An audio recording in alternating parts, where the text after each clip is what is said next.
title. But one thing I want to say first is that the New Testament contains the life of Christ, it contains the beginnings of the church, it contains letters by the apostles and their helpers, and it ends with the book of Revelation, which addresses the end times.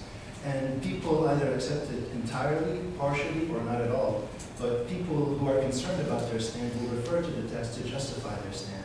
So any study, debate, dialogue, arm wrestling match, or war that has to do with the content of the New Testament would be more meaningful when you refer to the original language.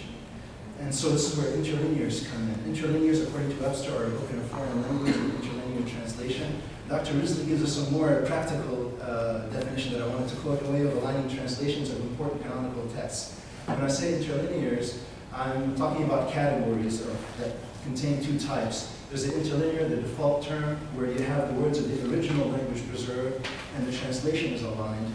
Or you have a reverse interlinear where the translation of the word order is preserved and the original is aligned. So for an example from the original motto of the university, I have come that they may have life and have it more abundantly. You'll notice that life comes before that they may have. And that signifies emphasis in the original language. And in the reverse interlinear, you'll see the word order preserved for the translation. And so, where do Arabic interlinears stand right now? Well, there is one, and it's done in the Good News translation, or Al-Tajra al-Mushtaraka, and it's in print. It doesn't do much good on the digital page. We want to have an interlinear and reverse interlinear, and we'd like to have it in the Smith-Van Dyke translation. This is what I'm working on. And Smith-Van Dyke was started by Eli Smith, completed by Cornelius Van Dyke, none other than Cornelius Van Dyke. And there were some prominent Arabic scholars who were contributing to the translation process. But the implication is that the digital version is being manipulated for analysis of the translation and for pedagogical purposes. So how do we get this done? The first thing we want to do is have a word per line format of the Greek text. And this is a public domain text that I took, and I wrote Python programs to get it in this format and to clean out unnecessary data. It has a code that tells you the book, chapter, and verse of each word. And you have the Greek word, you have a Strong's number, which really points to the root or the lemma that the word's related to, and some parsing information, so things like tense and gender and number. But we need to do like one small revision for some technical reasons. Then we need to have the Arabic text in the same format, and what we have so far is this format, where we have one word per line. And also, Python programs were written. Python is a programming language. And there were some diffing tools used because I received two different texts, and in order to eliminate errors from one or the other, I cross-checked them using differential tools, and that process is done. But next you have to segment the Arabic words, because one Arabic word can contain many Greek words. For example, the very simple word bihayatihi. And for those who don't speak Arabic, remember that prepositions can be concatenated or can prefix a word directly. So bihayati actually maps to 4 words, and one of them is not translated just because of the way the languages work. So what we want to do is take what we have already, and have it also account for the different segments, and account for those as well with numerical codes. I used Buckwalter Stemmer, which is a previously available program that takes Arabic words and segments them and offers a lot of information about them. But the result of this is a plethora of solutions that you don't need. So I wrote some programs that took away the accents and reduced the 66,000 solutions to 33,000, I think.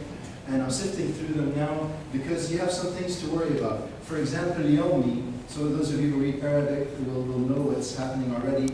But it can you can segment it or not segment it. It can mean my day or it can mean daily. So for this pass, to make things simple, I'm choosing the most likely word. And then if we find that there's more than one solution for a certain word, we can incorporate it back through computer programs.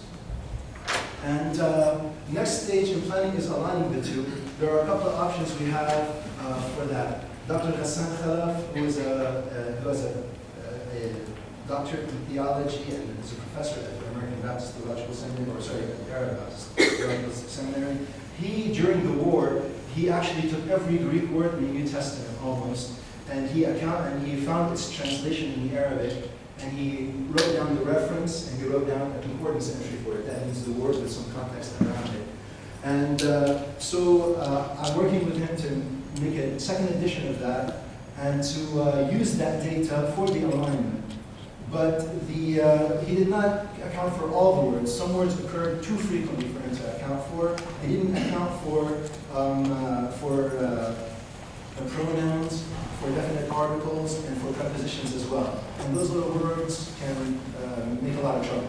So we have to account for that and see how that played out in the translation. Another option is to take the segmented words and use statistical methods. What you do is you count how many times, or to simplify, you count how many times each word in this sentence takes place, and how many times that word in that sentence takes place in the whole document, and you sort them. And ideally, that would mean that those are the translations of each other. What are the phases or details for option 1? We can align things programmatically, follow it up with some manual work, and then automate this process based on the manual work. But I don't have enough insight because I'm not there yet. And this is the target file format. And then you can create PDFs, HTML files. You can create modules for Bible software, which is really powerful because Bible software links you to lexicons and to other sources that refer to those words or those verses. And then we can do this with other with other translations for Arabic. We can perhaps try to generalize the statistical approach for other languages, because everybody deserves an interlinear in their own language, according to my conviction at least. We can also analyze the translation, how prepositions are translated, how that makes a difference, because translation is interesting because you lose a lot of information along the way.